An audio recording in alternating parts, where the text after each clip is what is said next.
Le ministre de la Culture et du Patrimoine historique Aline Sow a choisi l'Institut national d'éducation de formation des jeunes aveugles INEFJA de Thiès pour célébrer officiellement le livre et le droit d'auteur. Après avoir accueilli la délégation officielle, les membres de l'INEFJA ont obligé toutes les autorités, y compris le ministre, à partager le quotidien des aveugles afin de mieux comprendre ce qu'ils vivent.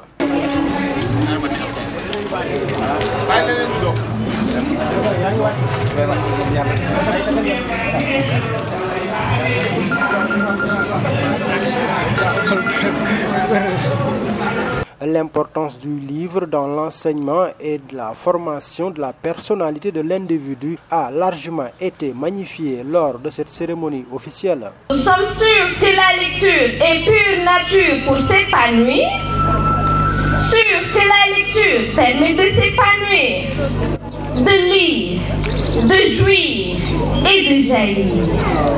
Sûrs que la lecture agrandit l'âme, sûrs que la lecture rend mature la structure de l'intellect. Le livre, un instrument unique au moyen de donner et de recevoir. Lire, s'instruire, se construire, s'enrichir par l'écriture, embellir l'imaginaire. Tous envers le travail qui nous rend utiles et nous valorise.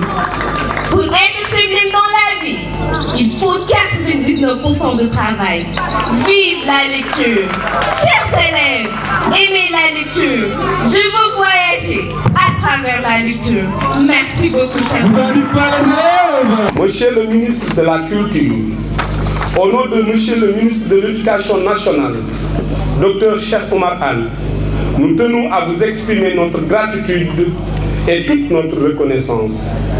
Nous magnifions particulièrement cette journée si l'on sait qu'elle célèbre le livre, cet instrument si précieux par lequel passe la formation de toutes les générations, cet outil de communication à travers lequel ces dernières communiquent, se portent, se supportent et se fortifient dans le sens du progrès de l'humanité pour le recul de l'obscurantisme. Par-delà le symbole de la cérémonie, vous avez pensé offrir à nos élèves de la documentation. Pour cela aussi, nous vous sommes très reconnaissants. Et sachez que nous ne ménagerons aucun effort pour en faire bon usage. Pour ma part, au nom des élèves et celui de notre communauté toute entière, je puis vous assurer que par-delà le bon usage qui en sera fait, ce fonds documentaire sera préservé et fructifié. Néanmoins, il me plaît ici de rappeler que nous gérons une cible spécifique des aveugles, des malvoyants qui ont des modalités d'accès au savoir particulières, d'où, pour moi, l'occasion et le devoir de rappeler le cadre de notre collaboration avec l'Organisation mondiale pour la propriété intellectuelle OMPI pour faciliter à nos élèves l'accès au contenu des livres. Cependant, faudrait-il le rappeler, dans le cadre de ce partenariat, sur un objectif initial de 80 heures à transcrire, seule une dizaine a été réalisée, loin de l'objectif fixé. C'est la raison pour laquelle nous saisissons l'occasion, en ce moment solennel, pour inviter les auteurs et écrivains à faciliter l'autorisation pour la transcription en braille de leurs œuvres, sans laquelle l'accès au contenu de ces livres par nos élèves ou tout autre déficient visuel sera impossible. Le fait que cette cérémonie officielle se tient dans un lieu particulier, symbolique, où évoluent des citoyens vivant avec un handicap visuel.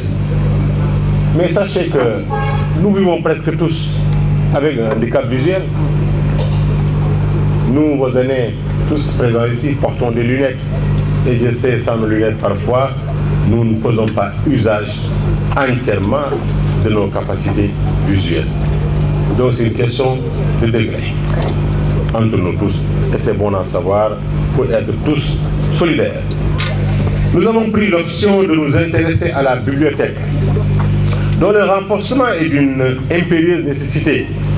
C'est bien par elle que passe la réalisation du projet pédagogique porté par l'administration et le corps professoral de l'établissement. Corps professoral que je félicite et exprime toute mon admiration. La célébration de cette journée mondiale nous offre l'opportunité de questionner l'avenir du livre et de la lecture qui ne saurait être du ressort exclusif des décideurs politiques. Cet avenir concerne toutes les composantes de notre société, qu'il s'agisse des professionnels du livre, des éducateurs, mais surtout de la jeunesse qui, en ces périodes de mondialisation, rêve d'un monde de savoir partagé, où prospèrent les valeurs de dialogue, de tolérance et de solidarité. Perçu comme un des maillons les plus importants de la culture, le livre aura un rôle essentiel dans l'enracinement de la morale sociale, de la conscience de soi, de la fierté nationale et de la promotion des valeurs citoyennes tant souhaitées et démontrées par son Excellence, Monsieur Macky Sall. Conscient de l'importance du livre dans la formation des jeunes aveugles, le ministre de la Culture et du Patrimoine historique a octroyé une subvention de 10 millions à l'UNEFJA et a annoncé une aide de 2 millions aux foyers socio-éducatifs, mais également une bourse aux 10 meilleurs élèves de l'UNEFJA. Votre adhésion à ce projet de célébration, ici même, suffit à souligner tout le respect que vous accordez aux prouesses de la bibliothèque. De là découle notre souhait d'accompagner les autorités de l'Institut à renforcer les collections documentaires d'une bibliothèque digne de ce nom et qui offrira à nos chers pensionnaires un meilleur accès à la culture. Et c'est pourquoi une contribution globale de 10 millions de francs CFA sera mise à la disposition avec l'espoir de participer ainsi au renforcement de la bibliothèque. Tout à l'heure, quand j'ai regardé les belles prestations des élèves, j'ai demandé au directeur est-ce qu'ils ont une association, une amicale, un foyer. Il m'a confirmé que les élèves ont effectivement un foyer socio-éducatif. Ce foyer, de part, ils n'ont pas de budget, c'est la direction qui les accompagne. J'ai décidé au nom du président de la République de vous octroyer dès la semaine prochaine une subvention de 2 millions de francs CFA laissée à discrétion du foyer. C'est-à-dire on donne aux élèves les 2 millions, à eux de voir qu'est-ce qu'ils en feront, comment vont-ils le faire, avec qui, et apprendre déjà à gérer. Dans la même lancée, monsieur le directeur, je vous demande de me choisir les 5 meilleurs élèves de l'Institut. Donc, on en prend 10. Pour les 5, c'est 10. Et chacun, donc 5 filles, 5 garçons. Les 5 meilleures filles, les 5 meilleurs garçons, chacun aura une bourse mensuelle de 25 000 francs pendant toute l'année. À compter du début d'année, donc avec effet rétroactif. La liste, je ne peux pas engager. Je ne peux pas engager mon successeur ou mes successeurs, je m'en limite à l'année entière, en pensant que celui qui viendra après moi, quand même perpétuera au moins cette pratique du ministère de la Culture en faveur de l'Institut, je le pense bien. Occasion saisie par l'INEFJA et les autorités pour honorer Moussa Bouri Diouf, qui a beaucoup œuvré dans la transcription de certaines œuvres en braille pour une accessibilité des non-voyants. C'est ainsi qu'il nous a paru indiqué de rendre hommage à M. Moussa Bouri Diouf, dont le dévouement et l'engagement ont été unanimement reconnus par ses pairs. Mesdames, Messieurs, la journée mondiale du livre et du droit d'auteur est donc une occasion de promouvoir encore cet outil indispensable et indépassable qu'est le livre et de mettre en exergue les actions visant à protéger la propriété intellectuelle. Une cérémonie officielle qui a aussi été marquée par une exposition des œuvres de l'auteur Mamadou Samb, dont Le regard de l'aveugle. Que tous les êtres humains naissent libres et en dignité et en droit. Si je ne reviens pas sur le livre L'échappe de Jumelles, c'est parce que le professeur Moussa Bouri Diouf a déjà fait un excellent travail avec les élèves et je pense que je n'aurai pas besoin de revenir sur ça. Mais je voulais insister surtout, comme on l'a demandé au niveau de l'université d'Elja, d'insister sur essentiellement le traité de Marrakech. La cérémonie officielle de la Journée mondiale du livre et du droit d'auteur a aussi permis de poser un important débat entre acteurs du livre sur le traité de Marrakech, dont l'objectif est de faciliter l'accessibilité de certaines œuvres et objets protégés imprimés aux déficients visuels et des personnes ayant des difficultés de lecture. Le traité de Marrakech a été signé en juin 2013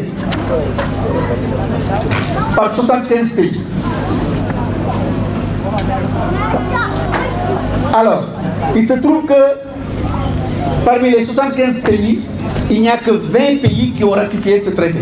20 pays seulement. Je peux les citer si vous voulez. Nous avons l'Inde, El Salvador, Émirats Arabes Unis, Mali, Uruguay, Singapour, Argentine, Mexique, Mongolie, République de Corée, Australie, Brésil, Pérou, République populaire démocratique de Corée, Israël, Chili, Équateur, Guatemala et Canada. Malheureusement, le Sénégal n'a pas encore ratifié ce traité. C'est quoi la ratification? La ratification, c'est un engagement qu'un État prend pour vous dire que maintenant nous sommes membres de la convention ou bien d'un traité ou bien d'un accord. C'est un engagement que les gens font sur un instrument normatif. C'est quoi un instrument normatif? C'est soit une convention, une charte ou un traité. Donc pour le traité de Marrakech, c'est à l'État du Sénégal d'étudier le traité et de voir quelles sont les obligations. Et si l'État du Sénégal est prêt à s'engager ou bien à respecter ses obligations, on peut ratifier cette convention en passant en premier lieu par la signature. Et ensuite, c'est un ensemble d'actions comme par exemple l'autorisation d'impression en braille en collaboration avec l'ensemble des éditeurs ou bien avec les écrivains. Donc, la ratification ou bien la signature, c'est le premier acte d'une ratification. Et la ratification, c'est un engagement qu'on prend pour adhérer à une convention, un traité ou bien une charte internationale. Moi, je ne vais pas en fait me focaliser sur le fait qu'il faut ratifier, il ne faut pas ratifier. Au fond, nous, quand on en discute, nous sommes dans la position de défenseur du droit d'auteur. Parce que justement, c'est dans notre rôle. Mais après aussi, quand on observe très bien, il peut y avoir quelques blocages ici et là. Mais sociologiquement, je pense qu'il y a beaucoup de choses que l'INEFJA peut obtenir sans pour autant, n'est-ce pas, qu'on soit là à attendre définitivement une ratification ou pas. En tout cas, je ne sais pas à certains autres niveaux, mais je suis presque convaincu que les éditeurs sénégalais, tout comme les auteurs, ont une très grande disponibilité. Maintenant, comment on y parvient? Évidemment, quand vous leur parlez, ils posent toujours le principe du droit d'auteur, mais je suis presque convaincu. Je donne un exemple. Dans mon catalogue, par exemple, je suis presque sûr qu'il y a un certain nombre d'auteurs qui n'hésiteraient pas du tout à céder. Ils ne s'en préoccupent même pas. Donc ça veut dire qu'il y a des niches, il y a une très grande marge. Maintenant, il faut communiquer davantage, se rapprocher aussi de trouver en fait les bonnes personnes. Je crois que quand vous vous adressez aussi individuellement à des auteurs, oui, ce que l'auteur peut faire, vous parlez à Mour Samb, lui, il sort un peu son livre, il peut vous donner. Mais quand vous trouvez des éditeurs qui ont un bon catalogue, qui peuvent parler à nos auteurs, je suis presque sûr que on n'aurait pas encore à attendre largement le traité de Marrakech, sauf peut-être sur les ouvrages didactiques qui sont essentiels. Mais l'interpellation à ce niveau, c'est que oui, on va aller vers cette ratification. On aura le traité de Marrakech. Mais est-ce que c'est l'INEFJA qui va produire ces livres? C'est pas. Je dirais non. L'INEFJA n'a pas la vocation, n'est pas impuri, n'est pas donc comme l'INEAD. Il y a des institutions qui sont chargées de produire les livres au Sénégal. C'est important tout de suite et maintenant que ces institutions se préparent, se mettent donc en partenariat avec l'INEFJA pour que le personnel soit formé, pour que les outils soient mis en place. Après, sinon, ils seront carrément rattrapés Donc je parle aussi de l'interpellation aussi vers ces bibliothécaires. Parce qu'une fois que cette directive sera ratifiée, il y aura des livres en braille dans tous les rayons au niveau des bibliothèques. Et si les bibliothécaires qui ne seront pas formés, ils vont être dépassés. Donc c'est maintenant qu'ils doivent se rapprocher de l'UNEJA pour être renforcés et être en phase avec l'histoire. Et c'est clair que... Je voudrais rebondir sur quelques petits points, des mots que vous avez repris. L'auteur d'abord,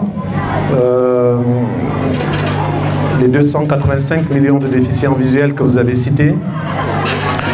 Dans ce que je pourrais ajouter, c'est que 65 à 70% vivent en Afrique. Je voudrais vous donner des verrous clés pour bien comprendre que l'enjeu sur lequel vous travaillez est beaucoup plus important que ce que vous imaginez actuellement.